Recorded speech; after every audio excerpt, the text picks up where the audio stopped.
It is a summation of more than 20 years of research on one subject, and that is, why do some people do so well in life, while so many more do not? And the first thing let's talk about is the magic word. The experts call it the most important word as far as the results we get from life are concerned in this or any other language, and that word is attitude. It is our attitude toward life which will determine life's attitude toward us.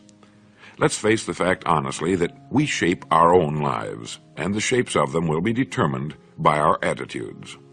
A person with a poor attitude toward learning, for example, isn't going to learn much until he changes his attitude. If we take the attitude that we cannot do something, we generally will not do it. An attitude of failure, and we're whipped before we start. So we know then that what we receive from life, what we accomplish or fail to accomplish, is due in large measure to our overall attitude. William James of Harvard University put it this way: "The greatest discovery of my generation is that human beings can alter their lives by altering their attitudes of mind." And isn't it wonderful that we have this measure of control? Before we start talking about our attitude toward the world, let's talk about our attitude toward ourselves, since it is the attitude we take toward ourselves which determines our attitude toward the world. Now, right here we come to a rather strange fact. We're so familiar with ourselves, we tend to take ourselves for granted. We tend to minimize the things we can accomplish, the goals we can reach, and for some equally strange reason, believe others can accomplish things in our field which we cannot. There are literally millions of human beings living narrow, darkened, frustrated lives, living defensively, simply because they take a defensive, doubtful attitude toward themselves, and as a result, toward life in general. Many people are suspicious of and oppose change, yet change is the one thing in life on which we can absolutely count. People who stay young all the years of their lives not only welcome change, but see it for what it really is: new opportunity, new chances for further fulfillment. Attitude is a reflection, a result of a person's will. It is incalculably powerful. It can bring about marvelous results for us, but we need to train it patiently, day by day. Now let's talk about the attitudes of people who are successful. The top 5% of the people who go sailing through life from one success to another, and who, even when they fail at something, shrug it off and head right out again. No matter who the person is or what he does, men and women in sales, business executives, people in all the professions, wives and mothers, students, top people in the armed forces, public servants, men and women in the service of religion, working men and women in all fields of endeavor, wherever you find a person doing an outstanding job and getting outstanding results, you will find a person with the right kind of attitude. These people take the attitude toward themselves that they can accomplish what they set out to accomplish, that there's no good reason on earth why they can't be competent, successful. They have a healthy attitude toward themselves and, as a result, toward life and the things they want to accomplish. And because of this, they achieve some remarkable things, and they come to be called successful, outstanding, brilliant, lucky, and a lot of other things. They're quite frequently no more brilliant or outstanding than the majority of the people by whom they're surrounded. But they did develop the right attitude, and they found their accomplishments not too difficult, and many times surprisingly easy, simply because it seems that so few are really trying, really believe in themselves. Successful people come in all shapes and sizes and in widely varying degrees of intelligence, background, and so on. But they all have one thing in common. They expect more good out of life than bad. They expect to succeed more than they fail. If you want something worthwhile, take the attitude that there are a lot more reasons why you can have it than there are that you cannot, and set out to earn it. Go after it, work at it, ask for it, and 9 times out of 10, you'll get it. Our environment is really a mirror of our mental attitude. If we don't like our environment, we have to change our attitude first. Now, the world plays no favorites. It's impersonal. It doesn't care whether we change or not. Adopting a good, healthy attitude toward life doesn't affect the world and the people in it nearly as much as it affects us. It would be impossible to even estimate the number of jobs which have been lost, the number of promotions missed, the number of sales not made, the number of marriages ruined by poor attitudes. But you can number in the millions the jobs which are held but hated, the marriages which are tolerated but unhappy, all because of people who are waiting for the world and others to change toward them instead of being big enough and wise enough to at least make a test which will prove beyond any shadow of a doubt where most or at least a big part of the trouble lies. Studies made of the lives of literally thousands of successful people have shown that they radiate confidence, assurance, they expect success, and they get success. You can spot these people by the way they walk, by the way they look and act. You can feel it about them when they enter a room. They may be short and fat, or tall and thin, or any combination in between, but they have about them the attitude of success. In the record Greener Pastures, I'll get into this next statement, but right now I want you to realize, if you don't already, that in 5 years or less, you can get right to the top of the work you're now doing. I know this, but the important question here is, do you know this? The minute you do know it, you'll have this right attitude I'm talking about.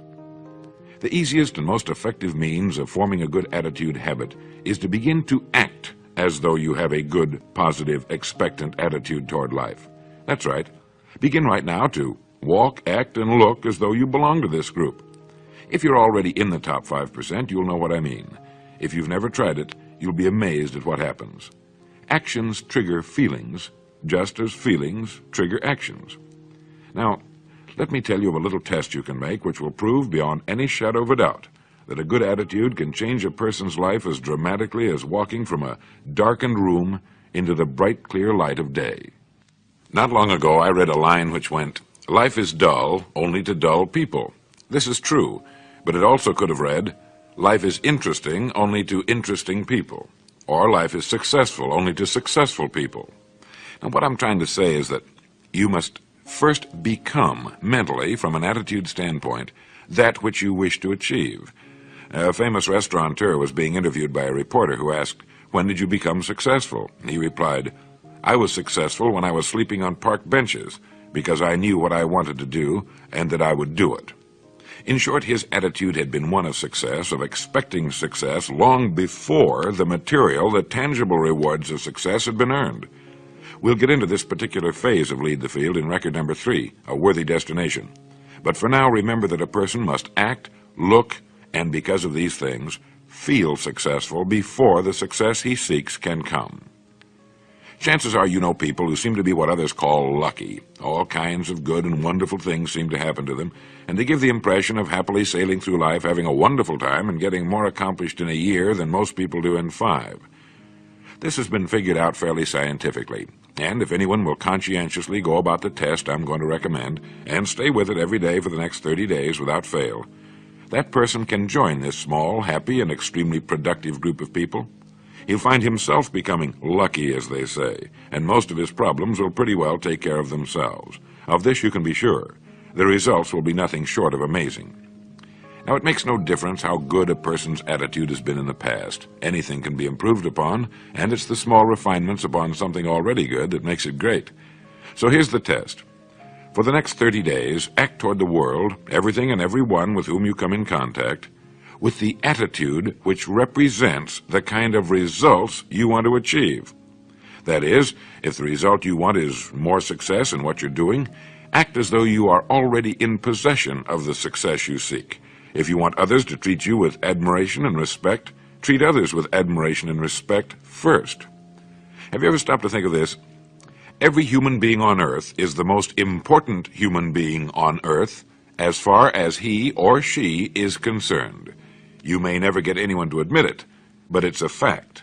So for the next 30 days, treat every person with whom you come in contact as the most important person on earth, remembering as you do so that as far as that person is concerned, he is.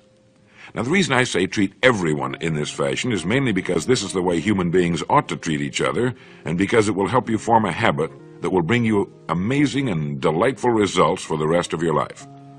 Have you ever noticed that the higher you go in any organization of value, the nicer the people seem to become? You see, the bigger the person, the easier it is to talk to him, to get along with him, to do business with him. Do you know why? It's because he's got a good attitude, and people with the best attitudes just naturally gravitate toward the top. So for 30 days, act toward others and the world at large in exactly the same manner you want the world and others to act toward you.